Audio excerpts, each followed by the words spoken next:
Hello, and welcome to Providence Health and Wellness Coaching.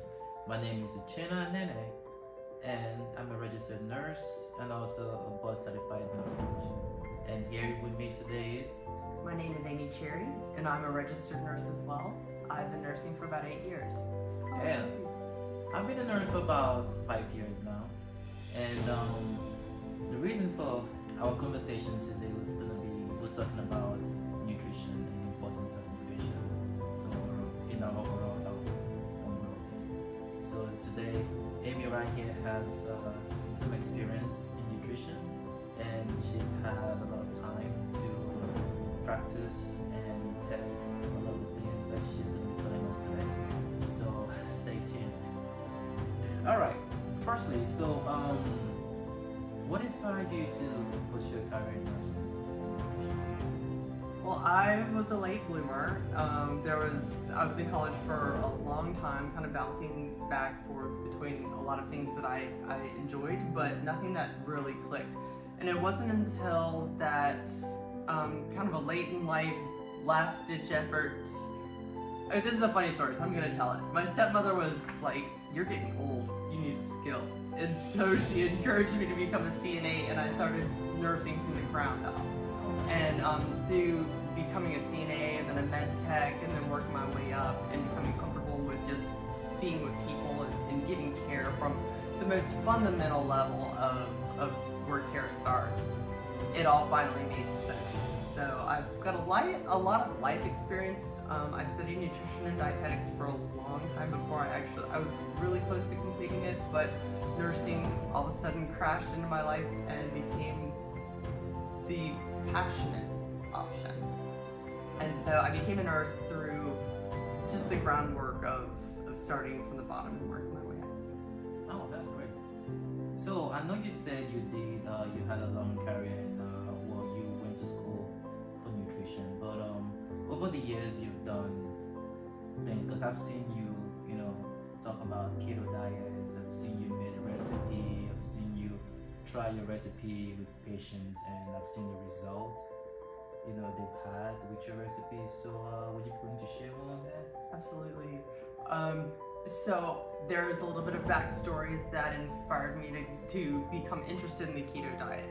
So the ketogenic diet, or the ketogenic diet, or keto as people call it today, and it's been it's one of the swifter modes of weight loss without surgical intervention and without people actually getting sick from you can do ketogenic diet and not require any medication, supplements, anything at all. You just follow the plan and that's what you did. So my background was not for weight loss, but it was for neurological reasons. So I was diagnosed at 41 with young onset Parkinson's disease. And it was honestly the best and worst thing that's ever happened to me. So the reason I say that is because I wouldn't have ever done the work that it required to actually understand it at the level that I do with the passion and with the self-invested interest. So I'm personally invested in it because I see how it's helped me. Yeah. But at the same time, I've seen at the bedside how it can help other people. So the premise of the ketogenic diet is essentially this: you keep your carbs low, and your body goes into a carb restriction. So thanks for sharing. I really enjoyed that. So can you tell me more about this lifestyle changes that you've made and the potential benefits and individuals that? So the ketogenic diet is, to break it down, it's when the body goes into a phase of ketosis, which means that it's utilizing an alternative fuel for energy, which would be ketone bodies. That's a video for another time if we want to talk about the pathophysiology behind how that works. Okay. But essentially it's carb restriction. There's a lot of different ways to do it. It can benefit a number of people with metabolic disease, with Hashimoto's, which is still a type of metabolic disease, obesity, Parkinson's, Lewy body, Alzheimer's. People use it because we've learned that cancer cells are fed by sugar, and so people are trying to combat their cancer, Parkinson's in my case, type 2 diabetes, which falls in the metabolic range, But essentially, it's a carb restriction, and there's a lot more to it than what people really perceive it to be. Okay. All right. So, how can someone transition to a keto diet from their current eating habits? And also, what are some challenges you feel people face, or what challenges did you face at the time when you initially began this process? A lot of it is the individual's goal. I was scared into it initially, so I pulled by the horns. A lot of people up there, they love carbohydrates, and that can be an addiction, if you will. Not necessarily addiction, but it can be the way metabolically carbs work is the trigger centers of the brain that strive for dopamine and other neurotransmitters are affected by what we eat. Yes, that's true. And so that can have kind of an insidious nature of, well, this one piece of pizza won't hurt me.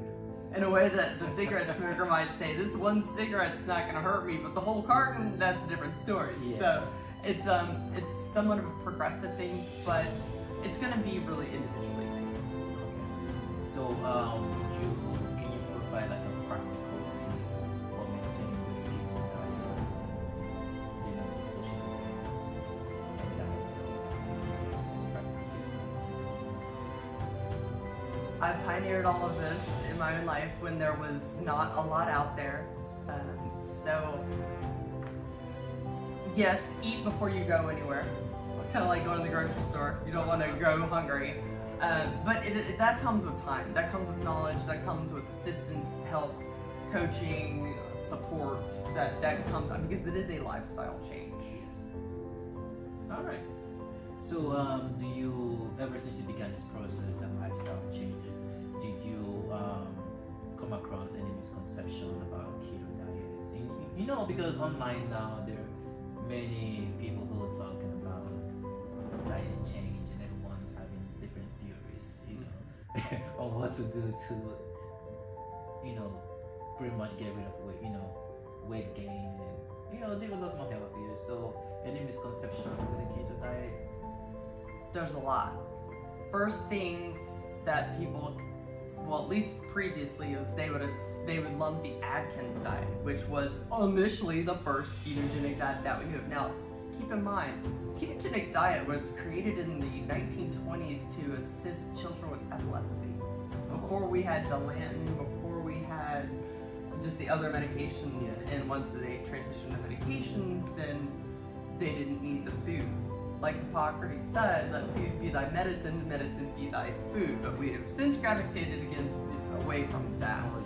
Regarding misconceptions about the ketogenic diet, a lot of people think that it has to be high fat, low carb, low carb, or high protein, and that's when working with somebody comes into play. Is what kind of way of eating works for somebody, works for their needs, works for their metabolic pathways. Everybody's going to have a different approach to this. Right. So, can you tell me about success stories or experiences? You know, this is my favorite part. I mean, Yes, because this is my favorite you part. need to tell them, you know, they need to know. Alright.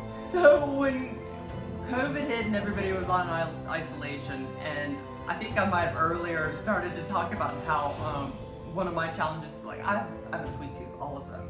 And one of the things I've learned how to do is to make ketogenic desserts that taste just like, or if not close to the real thing. And it was great because I started making ice cream, and I would make this ice cream that tasted like the real thing, and it wouldn't spike sugar. The premise behind ketogenic diet is insulin. Keep insulin low. You eat the carbs, the insulin, or the blood sugar spikes, the body makes the insulin, pushes it out, and that's, again, another video for another time. But the fundamentals of it are to keep insulin low. And so, as you know, we have a lot of diabetic patients that we take care of. A lot. Prominently 2/3 or more sometimes. Obesity. Yes, absolutely. The standard American diet, the food pyramid, was the worst thing Thank you, 1977 Food Dietary Guidelines, but another one for another time. So, success stories are that I developed a product or multiple products that I would make sure that the allergies were okay with the patient, and I would take them foods because in the hospital is not conducive for low glucose, low blood sugar foods. And the nabs, the regular sugars, the fruit cups, the junk, and so I would bake these so bad. And I would bake these or churn these items, and I would ask for feedback. And then later at bedtime, I have to test their blood sugars. And I would actually have in the morning, most of them, with their sugar would be actually more stable. Usually it's never that low. And in my personal life or in my gym life with the people that I've enhanced and touched, that I've helped there, is I felt people lose weight. I felt people come off their hypertensive medicines, come off of their insulin, come off of their statins. I've seen a lot of really inspiring things that has inspired me to make it more about what I want to eat. That's really impressive. Really, really impressive. When I first met her, she told me about this diet, I don't understand. He loves his bananas. But again, actually trying some of the recipes, ice cream, a cake. Trust me, this is something I feel like anyone who has a sweet tooth and is having difficulty with staying away from that high carb, high calorie diet should actually have an opportunity of trying. And this is the part. This is a huge compliment, by the way, because I wouldn't be here if you didn't like the things that I have given you. I mean, yes, true. I mean, it's just, it's what it is, you know. I'm a health and wellness coach, so my whole goal is to help improve the lives of everybody. You know, when you show interest in what you really want to do and the goals you aspire to accomplish within your health, then my goal is to help facilitate that with you. You know, so coming into the part of being a nurse coach, I feel like this is where we all like wrap everything up together and help our clients. I have a question for you now. My Alright. turn. So, as a health and wellness coach with a nurse background, what is your role in helping individuals with their nutrition and their eating habits? And how do you approach coaching clients to make positive changes in their dietary choices? Well, that's a really good question. As a health and wellness coach and a certified nurse coach, my goal is helping individuals, with their nutrition. Well, one of my goals when it comes to the nutrition standpoint, because I work with clients who need to improve their everyday life, whether it's my nutrition, whether it's by changing my habit, self-improvement. That's what I'm doing. So when it comes to the nutrition side of things, I help, guide them, support them, give them the education that's necessary to empower them into making those positive changes. And you have to be willing to work, because that's the only way anything can be effective. So as a nurse coach, as a health and wellness coach, bringing the nursing model into this, where I first of all do my assessment of the situation and of my client, figure out what their current eating habits are, what their dietary, their preference, that dietary preference is, their medical history, their health goals. With all that information, then we can create a plan together and set a goal. And then there comes the education part, knowing what your health history is and all that, and knowing what your goals are. I can then educate you on the importance of what you're trying to do. The education part just kind of help reinforces the whole idea. And then we set a goal. The goal must be attainable.